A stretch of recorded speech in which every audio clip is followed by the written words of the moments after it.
రైతు భరోసా లేదు, రైతు బంధు లేదు, ఏమి ఇచ్చులేదు, ఏం లేదు. అన్ని అబద్ధాల ముఖ్యమంత్రి దొరికిండు. పొద్దున్న లేవగానే పబ్బం గడుపుతుండు. అన్ని అబద్ధాలు. ఏ నది ఏమున్నది తెలియదు, ఏ వంట ఏడున్నది తెలియదు, ఏ డిస్టిక్ ఏడున్నది తెలియదు. అంతా ఆఫీసులను అడుగుతుండు, ఆగం పట్టిస్తుండు తెలంగాణ రాష్ట్రాన్ని. విచ్చల విడిగా మొత్తం దోసుకుంటున్నారు వాళ్ళ అన్నదమ్ములు. ఏం లేదు, వ్యవస్థ మొత్తం చెడిపోయింది. ప్రజలు మొత్తం ముఖాల రక్తం లేకుండా అయిపోయింది. ప్రజలందరూ పరేషాన్లు ఉన్నారు. మన ఎవరైతే రైతు బిడ్డలు రైతులు ఉన్నారు ఊళ్ళో, వాళ్ళు కూడా చాలా ప్రాబ్లంలు ఉన్నారు. వాళ్ళు కూడా చాలా బాధలు ఉన్నారు. ఒక్కొక్క రూపాయికి బాధపడుతున్నారు. ఇప్పటి వరకు గవర్నమెంట్ వచ్చినప్పుడు సంది ఇప్పటి వరకు 230 మంది రైతులు ఆత్మహత్య చేసుకున్నారు. ఏమనంటే ఆత్మహత్య చేస్తలేదు అనుకుంటుండు. మొత్తానికి మాత్రం దిగజారుతనం చేసి రైతులతోటి చెలగటం ఆడుకుంటా, అన్ని అబద్ధాలు ఆడుకుంటా పబ్బం గడిపే ముఖ్యమంత్రి దొరికిండని ఇది అందరికీ ప్రజలకు తెలిసిపోయింది. త్వరలో ఈ ముఖ్యమంత్రిని ఉరికిపించుకుంటా చెప్పులతోటి స్వాగతం, చెప్పులతో కొట్టించే రోజు వస్తుంది. సుష్మా జాగ్రత్త, ఇది జరిగే పని ఖచ్చితంగా అవుతుంది. ఇప్పుడు తెలంగాణ ఆర్థికంగా మొత్తం పడిపోయిందని చెప్పేసి అని అంటున్నారు. మరి దేని కారణం వల్ల తెలంగాణ ఆర్థిక పరిస్థితి ఇంత దిగజారిపోయింది?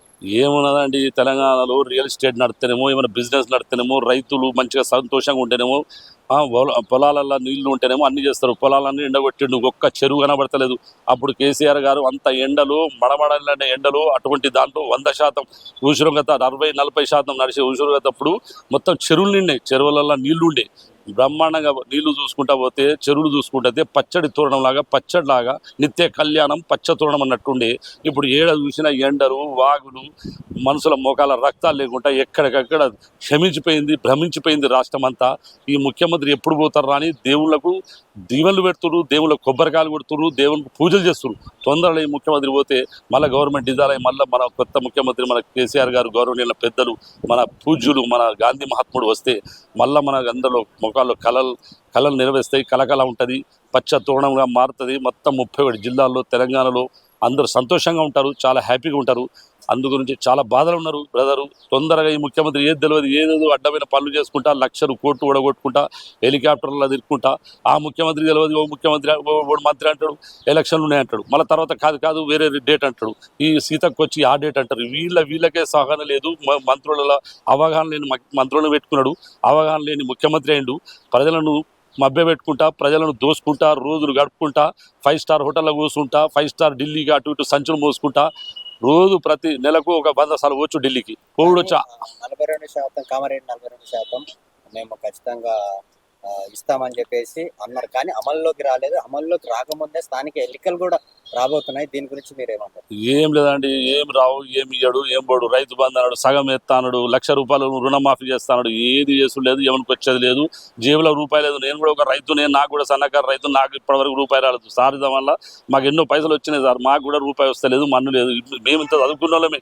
టింగు అని అంటాడు. ఎవరు మన ఆ మంత్రి ఉన్నాడు, ఎవరు మన ఖమ్మమైన మంత్రి ఉన్నాడు, ఆయన పేరేమో ఉన్నది, యాదికి వస్తలేదు. ఆయన పొంగులేటి శ్రీనివాసరెడ్డి. ఏం వచ్చేది ఏం లేదు, అంత బేకార మాటలు, గుట్ట మాటలు. కాంగ్రెస్లో అసలు నమ్మకుండా 50 ఏళ్ళు వ్యవహారం మొత్తం చెడగొట్టిరు. ఇప్పుడు మళ్ళీ కూర్చుండి ప్రజలంతా నాశనం చేస్తున్నారు, దౌర్భాగ్యం చేస్తున్నారు. ఇది చాలా చెడు విషయాలు, ఇది మంచిది కాదు. ఆంధ్రాలో ఏమో మంచిగా డెవలప్ అవుతుంది, ముఖ్యమంత్రి మంచిగా చేసుకుంటా పోతుండు. మన బీజేపీలో కలుసుకుంటా ఆయన స్పెషల్ కేటగిరీ తీసుకొని పైసలు మన ఏంటంటే వైజాగ్ను మంచిగా డెవలప్ చేస్తుండు, అమరావతిని చేస్తుండు. ఆయన కనుసైగలు నడుచుకుంటా, ఆయన శిష్యులని పేరు చెప్పుకుంటా, మొత్తానికి మాత్రం చంద్రబాబు నాయుడు కనుసైగలు ఈ తెలంగాణ రాష్ట్రం నడుస్తుంది. మమ్మల్ని అనగదొక్కుతుర్రు, మమ్మల్ని తొక్కిపారేయాలని చూసుకుంటారు. ఎందుకంటే మంచి డెవలప్ అయిన తెలంగాణ మొత్తం మట్టిలో కలుపుతారు. 10 ఏళ్ళైనా డెవలప్ అయిన తెలంగాణను మళ్ళీ 100 ఏళ్ళ వెనక తీసుకుపోయింది రేవంత్ రెడ్డి. ఆ అల్లాతోటి, ఆ దేవునితోటి, ఆ తిరుపతి అందరు మొక్కుతుర్రు. ఆయన నేను కూడా మొక్కుతున్నారు రోజు జుమ్మ. ఈయన ఎప్పుడు పోతే మంచిగుండు. ముఖ్యమంత్రి వేరే కూడా వచ్చినా జర మంచిగుండు, అవగాహన ఉన్నాడు. ఈ అవగాహన లేని ముఖ్యమంత్రిని పెట్టుకొని బాగా పరిశ్రమలు ఉన్నాం సార్ మేము. దయచేసి ప్రజలందరూ ఏకమై మొత్తం ప్రజలన్నా తిరుగుబడతారు. ఆ రోజు దగ్గర పడ్డది వస్తుంది. ఆ రోజు ఎవరు రాకుండా ప్రజలు తిరగబడతారు, మేము చెప్పకుండా. ఆ రోజు దగ్గర పడ్డే రేవంత్ రెడ్డి, నువ్వు జాగ్రత్తగా ఉండు బిడ్డ. ఇవి పిచ్చి మాటలు మానుకొని పిచ్చి వేషాలు వేయక, అన్ని అబద్ధాల కోరి ముఖ్యమంత్రి అబద్ధాలు మాట్లాడి తక్కువ చేయండి.